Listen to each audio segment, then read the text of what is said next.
Hello, my name is Paul Alberts. I'm a lecturer in philosophy at the University of Western Sydney, and today I'm doing this short video lecture. It'll probably go just for about 15 minutes on, in answer to the question, what is ethics and why should I care about it? So I'm going to try and answer that question. There's going to be three parts to this lecture. First of all, I'll do an introduction where I'll talk very broadly about what is ethics. Secondly, then I'll move on to talking about the different paradigms or types of ethical thinking, and these three overlap and they exist to different degrees in different parts of the world today, and they're quite essential for thinking about what ethics is at a slightly more sophisticated or philosophical level. I'll just do a brief introduction to those three types. And in the third part of this lecture, I'm going to talk briefly about what issues seem to be most important today. Okay, so first of all, to the introduction. What is ethics? Ethics in a general sense is thinking and wondering about our values. So what is good versus bad? What is right versus wrong? What is just versus unjust? How should we be fair? And what are the problems, what happens when people are unfair? So it's all about those general value judgments that we make. These can be more individual or they can be more social and shared. Is there a source for human ethics? In a general philosophical sense, we're going to say that the source for ethics is in the human condition. Human beings, we're going to say are basically value-making animals at one level. This is something that we do probably more than any other creature. So students sometimes ask, well, are other non-human beings, are animals in some ways ethical or not? This is a matter of a great deal of debate and contention. We might say that probably mammals and higher vertebrates possibly have some sort of interior life where they make, we might say, value judgments, although this is of course quite contentious. So we could say that some animals, if you like, do think of some things as better or worse. Do we think that they have a strong moral sense like we do? Probably not. They don't have language and they don't have the kind of debates or discourses that human beings do. So we can sort of set that aside. Is there a source for ethics in history? I'm going to say that in probably before writing and before things get written down, we imagine that societies, of course, did have ethics, but we'd probably use the words probably something like moral order. We suppose that pre-literate societies had codes of behaviour, they had systems of constraints, they had things that you could do, and we might use the word taboos for other things that shouldn't be done. And we can imagine that in these early human societies, that things were quite prescriptive. They probably had fairly strong codes of behaviour, and probably not a lot of debate compared to today about what those codes of behaviour are. So we do imagine there's always been, to some extent, moral orders, and that means also always value judgments about what is good behaviour, what is bad, what is right and wrong, etc. But we probably think that those early codes were quite prescriptive and relatively set compared to today.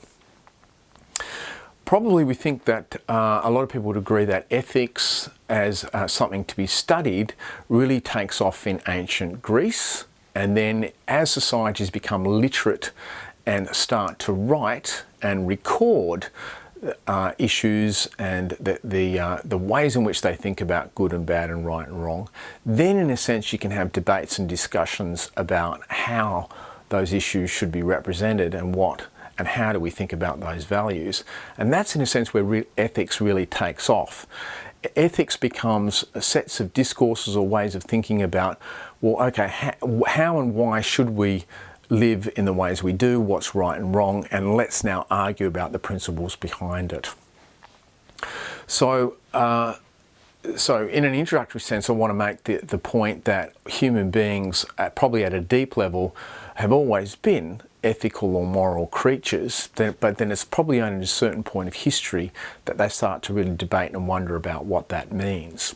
sometimes students sort of say, look, I'm not interested in this. This sounds really dull. I'm not really interested in morals at all. It sounds very old-fashioned. This is not what I just want to live my life in the way I do.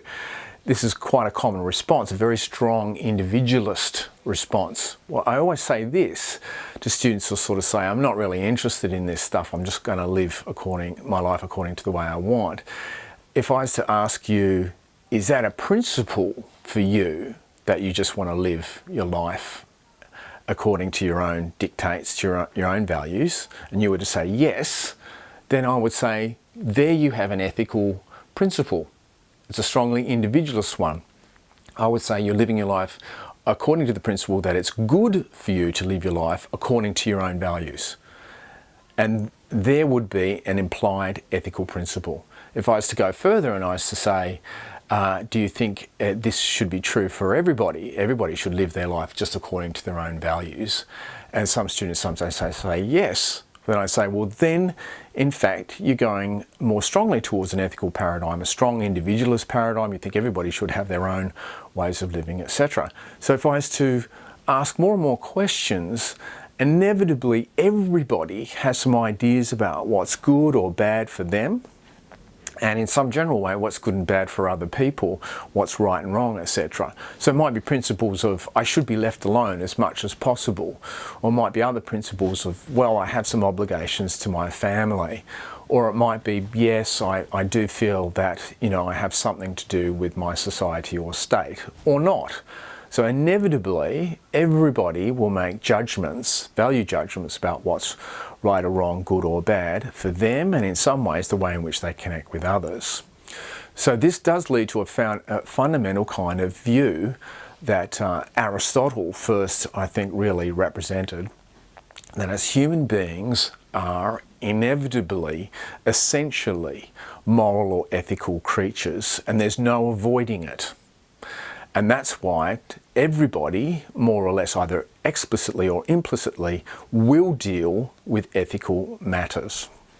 So trying to say I'm just not interested, I want to live my life my own way, is basically just asserting one particular type of very strongly individualist ethics. It doesn't get you out of, if you like, the inevitable situation of making judgments and wondering about them. Okay, so that really leads, in fact, now to the second part of this lecture. I've mentioned Aristotle, where I'm going to now talk about three fundamental types or groups of ethical thinking. And Aristotle really represents our first type, and that is virtue ethics.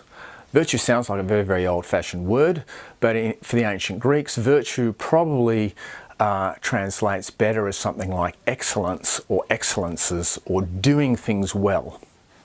Virtue ethics, or ethics based on the idea of excellences or doing things well, is oriented to character. Here's a really fundamental, important point for ethics. In a sense, ethics is about making good people, or figuring out how people are going to enjoy their life. So virtue ethics is one of our oldest kind of ethical deliberations. It pulls away from the earlier type of ethics that I mentioned before, which was very strongly prescriptive, which just says, here's the order in which you should live, these are the traditions, don't ask questions. Virtues ethics starts to say, okay, well, how should we live and what's our goal? And for Aristotle, the goal is something that he called happiness, or translates as happiness.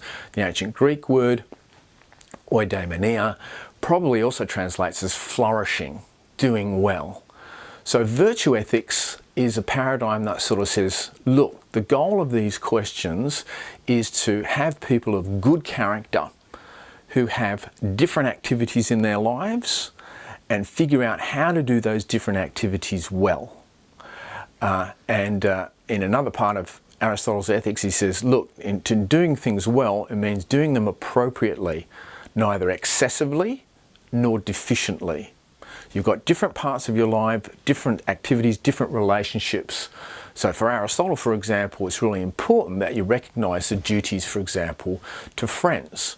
You have obligations to friends, but you should be neither deficient, that is, you don't get in touch with your friends, you don't see them very much, when you know that they'd like to see you, nor should you be excessive, seeing them every day, ringing them up all the time, being there for them, all the time, etc., and placing a great deal of emphasis on friendship. That would be too much. What is virtuous or excellent is to know the appropriate medium or mean, average way, Aristotle uses terms something like that, in each activity in your life, in each part of your life in which you've got something that you have to do or fulfill. So it might be family life, it might be friends, it might be a role in terms of work, it might be an obligation to the city or the state that you live in as a citizen. That was very important to the ancient Greeks.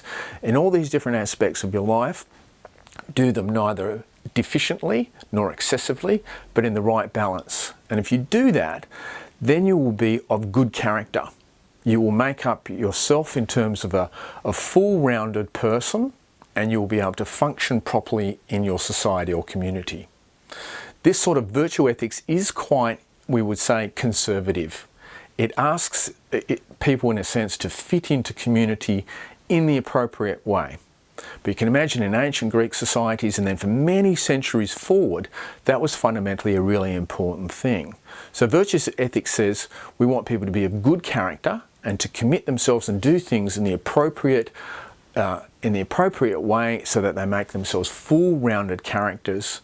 And then, if you do that, then people will achieve this state called happiness, or we should think of it as flourishing. Your life will be flourishing, doing well, you'll be a full-rounded character, you'll be acting appropriately. The other thing that's quite important for Aristotle is that there's a higher side to human life, which is the rational side. He thinks that figuring out this sort of material, being practical, thinking about and reflecting on your life and knowing what different aspects of your life you have and how to engage in them, is something that a full rational human being will do, and will do it in an appropriate practical manner. So what he called practical wisdom and reasoning was a very, very important part of this for Aristotle. Okay, so this paradigm, virtue ethics, with the focus on this broad thing called happiness and flourishing, or sometimes we say the good life, exists in different formulations, influences people across many, many centuries.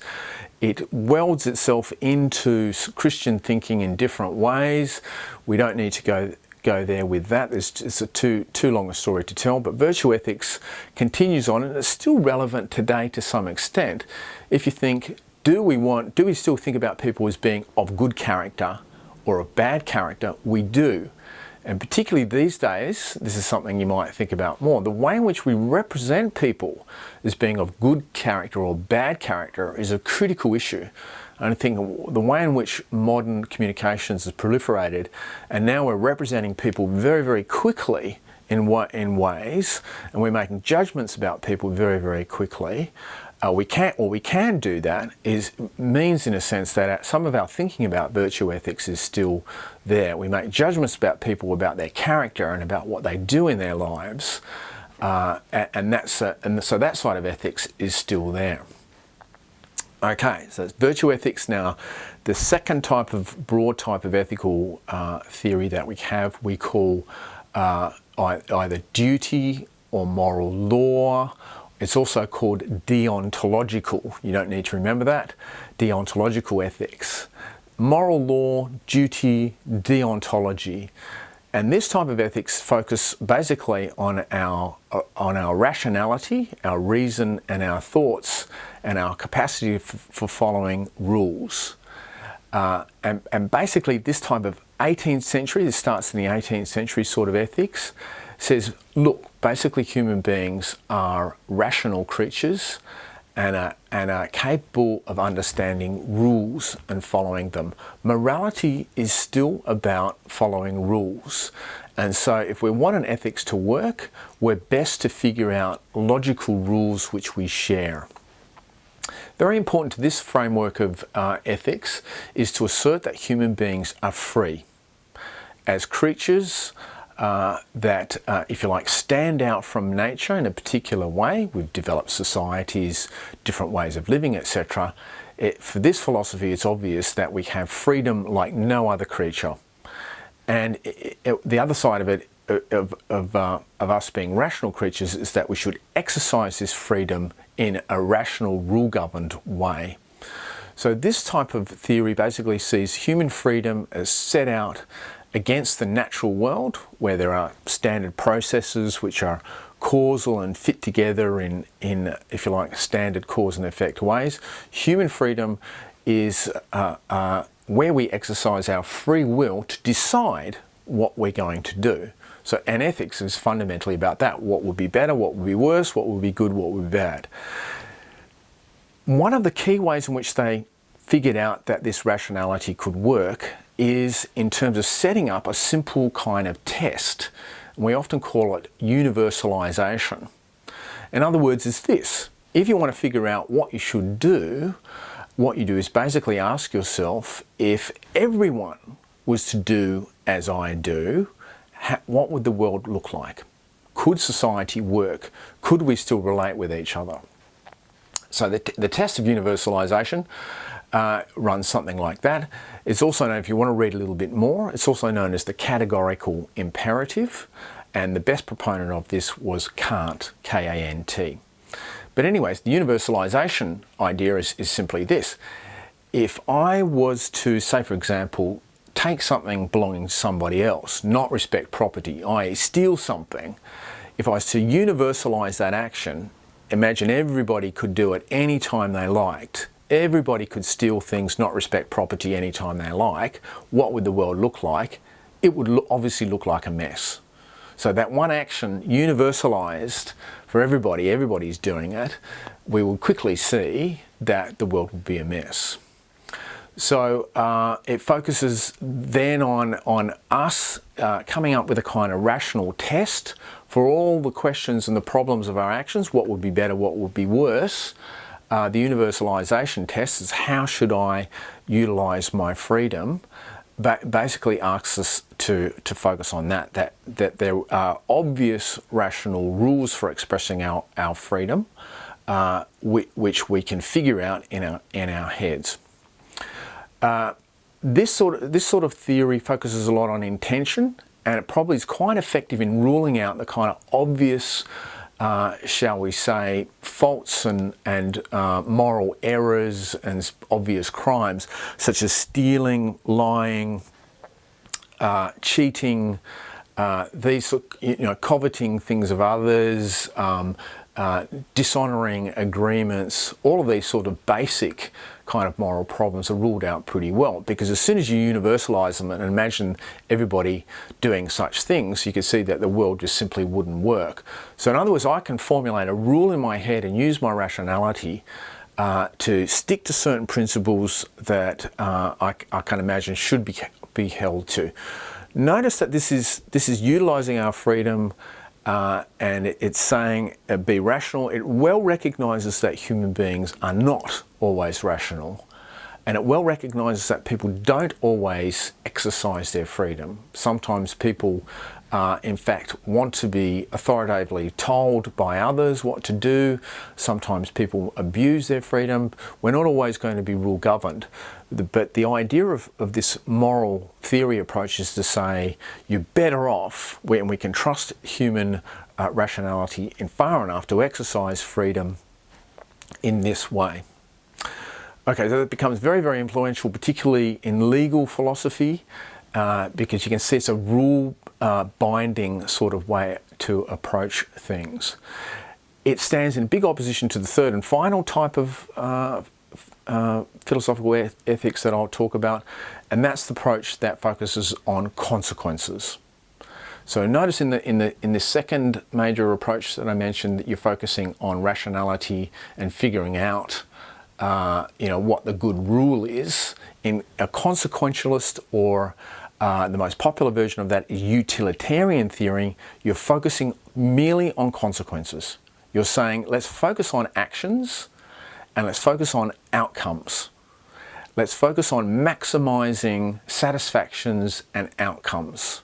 Notice that the second type really focuses on rules and obeying types of rules that you can come up with your head. This other type focuses on consequences. Work out what happens when you do things, and simply add up the benefits, if you like, and losses of actions. So in a sense, it doesn't look for a type of rule or moral kind of intention. What it simply asks is, what will the world be like if I do this, in each individual kind of instance? And in a common sense way, a lot of people in the modern world do think like that. Okay, so so here's a very important point for these three types. Do we still talk about characters? Yes. Person being a good character? Yes. Do we think that people reason and think out ahead what would be a good rule to obey? Yes. And in this third paradigm or type, do we think about consequences or satisfactions or outcomes? The answer is yes. We actually use these three types of paradigms oftentimes implicitly, off the cuff, casually, and we don't really realise we're doing it. And that's why they overlap in our contemporary world, and for the past couple of 100 years, they've in fact overlapped in different ways. Okay, so the third type, if I just say a little bit more about that before I go to my third part of the lecture and conclusions.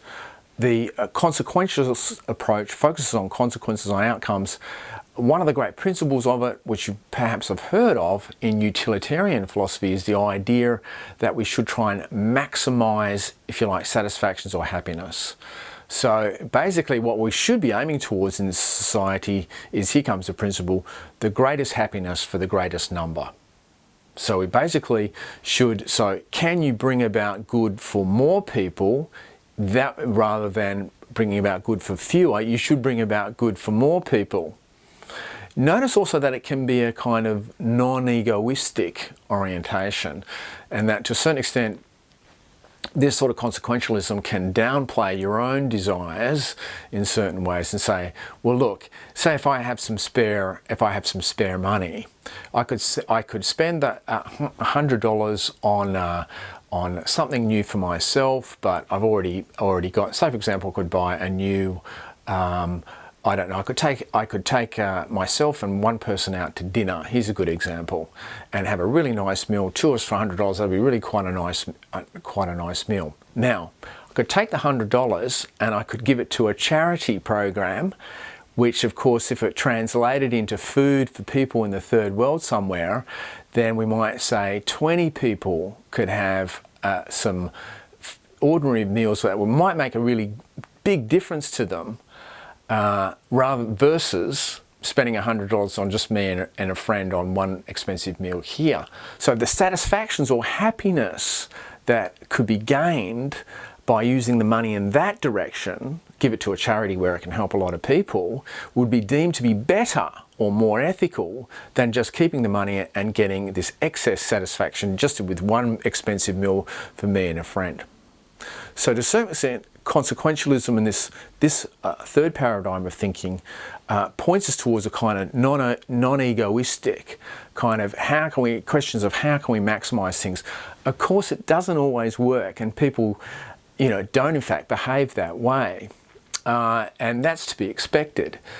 With all these different paradigms, another important thing, it's not as if they're kind of absolutely forceful, nor are they kind of, if you like, scientific theories where you can feel this law-like kind of explanation of the way we are. These are ways of thinking about what's good and bad, right and wrong, just and unjust, and trying to get people to think in a coherent fashion through them. Okay, so consequences, you might think in that fashion. You might think about rationality and having rules, or you might still think about virtue and character and the way in which those three interact. Those are, in brief, those are the three different paradigms.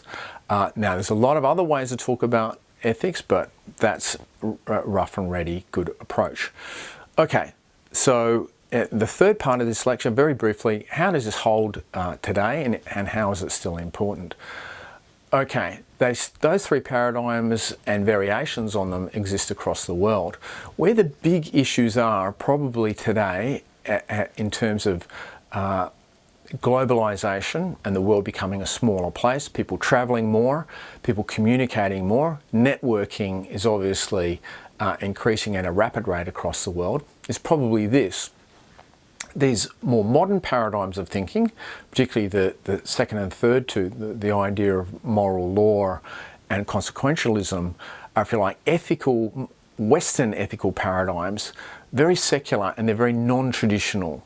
And they tend to crunch up against, if you like, old orders of doing things, old established ways of doing things, and to a certain extent against religious ways of doing things, where there are definite moral precepts which are set down. Particularly if we take that third paradigm of consequentialism, is this loose idea of maximising happiness, maximising satisfactions. It can sound like it's simply a modern consumer culture. Let's try and make everybody kind of enjoy life and be as happy as possible. And to a certain extent, that runs up against traditional ideas and paradigms of thinking in areas of the world which are not yet Westernized or are developing or only part Western, part traditional or strongly religious. And these Western ideals seem to be very strongly individualist, focused on desire, satisfactions, pleasures, don't seem to connect enough with older ideas of community. And we might say they're more in conflict, if you like, with older virtue or character ideas of what ethics should be about, making good people. So to a certain extent, in a globalizing world, I think you've got issues of these Western paradigms of thinking, which are non-religious, non-traditional, and a looser ways of thinking about things, seem to focus on individuals and individual desires quite a lot, and they create conflict or, if you like, contradictions in the minds of people who are trying to juggle the different value paradigms. So that's one thing in a broad sense about what's happening across the globe. You've got a kind of conflict between ethical paradigms. The other thing that's, I think, happening and is quite a big issue is because of increasing network communications, media, etc., is the way in which we can represent people, their values and their value judgments really quickly and really efficiently in different ways. And so getting back to what I mentioned earlier, in fact, we make judgments about people very, very quickly, and we look at the way they think and their values, etc., and we can make very, very quick and sometimes harsh judgments. So impressions of people, the way in which they see the world and the things that they've done can circulate incredibly quickly. And the etiquette and the protocols of this, in particular on the web, are something that we're still figuring out. The way in which people expose their private lives, their judgments, what they like and what they don't like, what they value and what they don't value, we're in fact making a lot of implicit ethical judgments about what they're like. And then those judgments circulate quite quickly. So I think there's a new level of conversation and a sharing of moral thinking and ethics in the world today that we're still getting used to. Possibly the final issue that I want to mention just very, very briefly, I think the more political issue, the way in which governments today try and manage or deal with the ethical, moral diversity of their populations. Governments in general in modern times want to, if you like, enhance the lives of their populations, but at the same time we also often say that they would like their populations to be generally normalised. In other words, they don't want to deal with too many anomalies, problems. They don't want people to if you like, live their lives in too many strange or anomalous ways that can't be managed. Governments like to manage their populations in organised fashion. In the modern world, we've got lots of people moving around. You've got different groups with different value systems seeing the world in different ways, and that is becoming an issue for governments. The way in which they deal with that, sometimes quite forcefully, authoritatively, or sometimes more openly, that seems to be a major issue. So just in final conclusion, those three paradigms still coexist. Virtue ethics, character, moral law, rationality, and then consequences still overlap today. And we're still using them, and we're still trying to figure out exactly exactly how we make judgments about people, the crucial thing is, right from the start, I want to say we can't avoid making ethical issues. What's really important is to try and make it in your own head to some extent explicit, and to ask yourself, okay, how am I making this judgment? And then to see also, it's like, how are other people making those judgments? How are governments making their ethical judgments? What are the principles behind it? A little bit of knowledge of those three paradigms, and a sense that it's inevitable that human beings will make these judgments, and trying to pull that out and make it explicit, then I think you'll be doing some interesting work, and that in a sense is what we hope that university students will develop to some extent across their studies.